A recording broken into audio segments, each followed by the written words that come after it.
Hello and welcome to another edition of Momentum. I'm your host, John Bricado.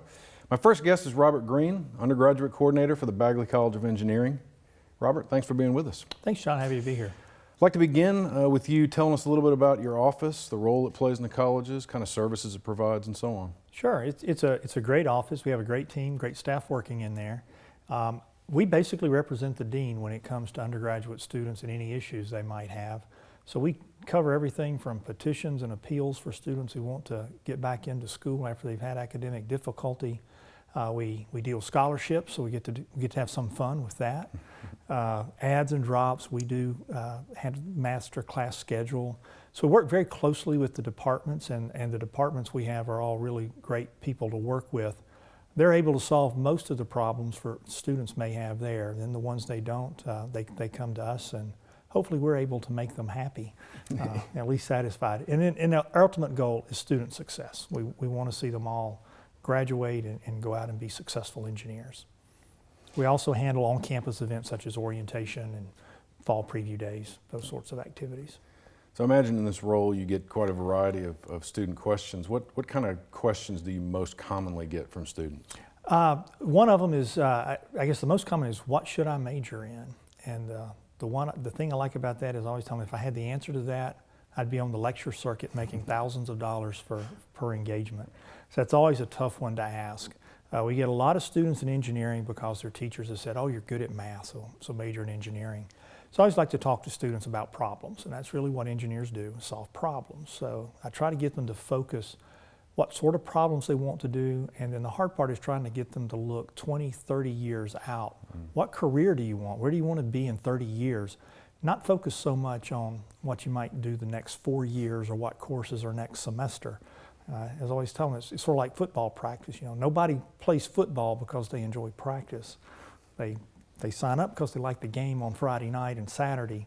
Practice is what they do to get there, and that's sort of what college is for engineering, is helping you get to the career you want to have. Right.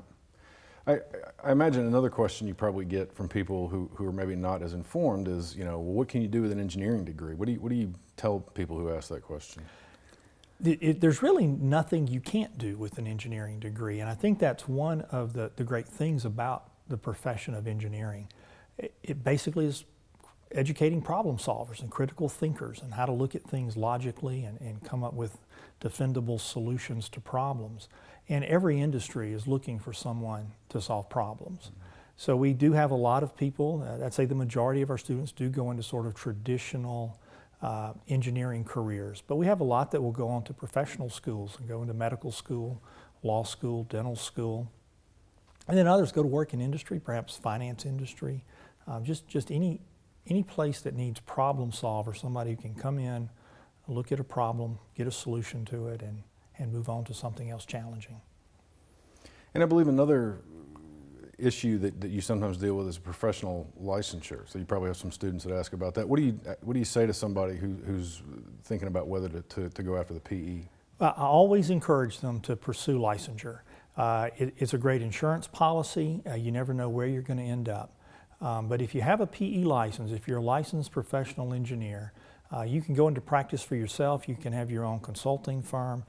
It's required to submit plans and documents to many government agencies. And the first step in that is taking the Fundamentals of Engineering exam, which students can do at Mississippi State during their senior year. And I encourage them to do that because the knowledge is fresh in their minds then, easier to pass and do well in that. And then after that, get 4 years of experience, sit for another exam, the Principles and Practices of Engineering exam, and then you'll become a licensed professional engineer. It just gives you a lot more opportunities in your career. A lot of government jobs now are requiring professional licensure. The ABET, our accrediting agency in engineering, really wants to have licensed professional engineers teaching senior design courses. So even if you want to go into a career in academia, having a PE license is a good thing to have. Well, Robert, it's been a real pleasure speaking with you today. Thank you for joining us. Thanks, John.